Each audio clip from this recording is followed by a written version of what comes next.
क्या केजरीवाल ईमानदार होने की सजा भुगत रहे हैं? क्या केजरीवाल को दिल्ली की जनता का भला करने का दंड मिल रहा है?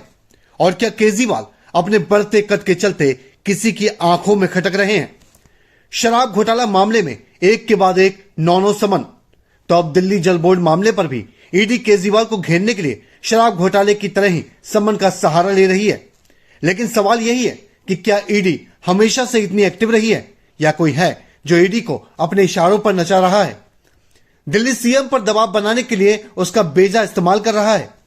आम आदमी पार्टी इसका अंदेशा इस बात से लगा रही है कि जिन केजरीवाल को शराब घोटाला मामले में अभी हाल ही में राउज एवेन्यू कोर्ट की तरफ से जमानत मिल चुकी है, ईडी उन्हें आज भी सम्मन भेज पेश होने का दबाव बना रही है। आम आदमी पार्टी भी ईडी के बारे में ऐसा ही सोचती है। लेकिन क्या ईडी के बारे में जो राजनीतिक दल सोचते हैं वो सही है? आंकड़ों के जरिए इसे समझते हैं। न खाऊंगा न खाने दूंगा के नाम पर मोदी सरकार में ईडी किस तरह से पावरफुल हुई, इसे भी समझिए। मनमोहन सिंह के कार्यकाल में ईडी ने जहां सिर्फ 112 छापेमारी की कार्रवाई को अंजाम दिया, तो मोदी सरकार के अभी तक के कार्यकाल में ईडी 3000 छापेमारी कर चुकी है।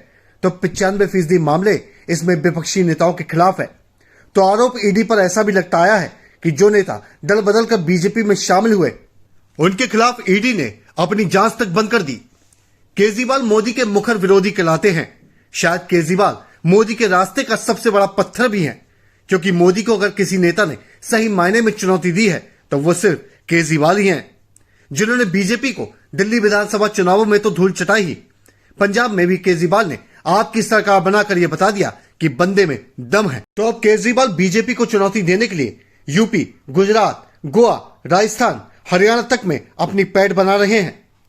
2014 के बाद हिंदुस्तान की राजनीति में अगर दो नामों ने सबसे ज्यादा प्रभाव डाला है तो उसमें पहला नाम मोदी है, तो दूसरा नाम अरविंद केजरीवाल का ही आता है।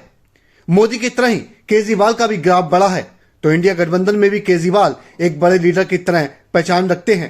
केजरीवाल मोदी पर आरोप लगाते हैं कि सियासत में उनके बढ़ते रुतबे से मोदी डर चुके हैं, और यही वजह है कि उन्हें नुकसान पहुंचाने के लिए पहले सीबीआई और अब ईडी को तोते की तरह वो यूज कर रहे हैं।